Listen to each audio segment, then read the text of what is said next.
ಸುರೇಶ್ ಅವರೇನ ಸನ್ಮಾನ್ಯ ಸಭಾಧ್ಯಕ್ಷರೇ, ನಾವು ಆಗ್ಲಿ ವಿಜಯನ 2 ನಿಮಿಷ ಮತ್ತೆ ನೆಕ್ಸ್ಟ್ ನೀವು ಮಾತಾಡಿ. ಮಾನ್ಯ ಅಧ್ಯಕ್ಷರೇ, ಆದಷ್ಟು ಬೇಗ ಸಂಕ್ಷಿಪ್ತವಾಗಿ ಏನೊಂದು ಪ್ರತಿಭಟನೆ. ಮಾನ್ಯ ಅಧ್ಯಕ್ಷರೇ, ಮೊನ್ನೆ ನಡೆದಂತ ಏನೊಂದು ಪ್ರತಿಭಟನೆ ಅಖಿಲ ಭಾರತ ಲಿಂಗಾಯತ ಪಂಚಾಯತ್ ನೀವು ನಿಮ್ಮ ಮಿತ್ರರಿಗೆ ಮಾಡಿದ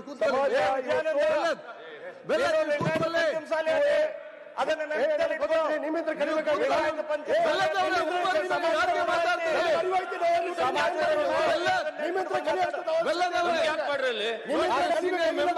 ಏನ್ ಮಾತಾಡ್ತೀರಿ? ನೀವೇ ನನಗೆ ಹೇಳಕ್ ಬರ್ತೀರಿ? ಇದೇ ಮಾಡಿದೀನಿ, ಪ್ರಚೋದನೆ ಮಾಡಿದ್ದೆ. ಅದು ನನಗೆ ಯಾವ ಜಾತಿ ಹುಟ್ಟಿನಿ, ಯಾವ ಜಾತಿ ಸಂಘಟನೆ ಮಾಡೀನಿ, ನಾನೊಬ್ಬ ರಾಷ್ಟ್ರೀಯ ಅಧ್ಯಕ್ಷ ಏನ್ ಮಾಡಿದ್ದೀನಿ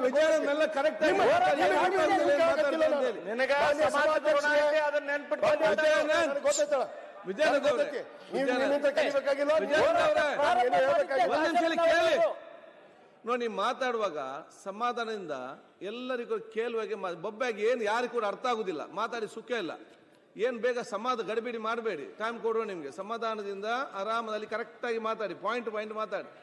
ನೆಕ್ಸ್ಟ್ ನೀವು ಸಿ ಪಾಟೀಲ್ ಅವರು. ಮಾನ್ಯ ಅಧ್ಯಕ್ಷರೇ, ಸಮಾಧಾನ. ಮೊನ್ನೆ 10ನೇ ತಾರೀಕಿನಂದು ನಡೆದಂತ ಅಖಿಲ ಭಾರತ ಲಿಂಗಾಯತ ಪಂಚಮಸಾಲಿ ಮೀಸಲಾತಿ ಹೋರಾಟ, ಲಿಂಗಾಯತ ಪಂಚಮಸಾಲಿ ಸಮುದಾಯಕ್ಕೆ 2A ಮೀಸಲಾತಿ ಮತ್ತು ಎಲ್ಲ ಲಿಂಗಾಯತ ಒಳಪಂಗಡಗಳಿಗೆ ಕೇಂದ್ರ ಸರ್ಕಾರಕ್ಕೆ ನಮ್ಮ ರಾಜ್ಯ ಸರ್ಕಾರದಿಂದ OBC ಮೀಸಲಾತಿ ಶಿಫಾರಸ್ತನ್ನು ಮಾಡೋ ಕುರಿತು ಹೋರಾಟ. ಇದು ನಿನ್ನೆ ಒಂದೇ ಹೋರಾಟ ನಡೆದಿಲ್ಲ ಮಾನ್ಯ ಅಧ್ಯಕ್ಷರೇ. ಕಳೆದ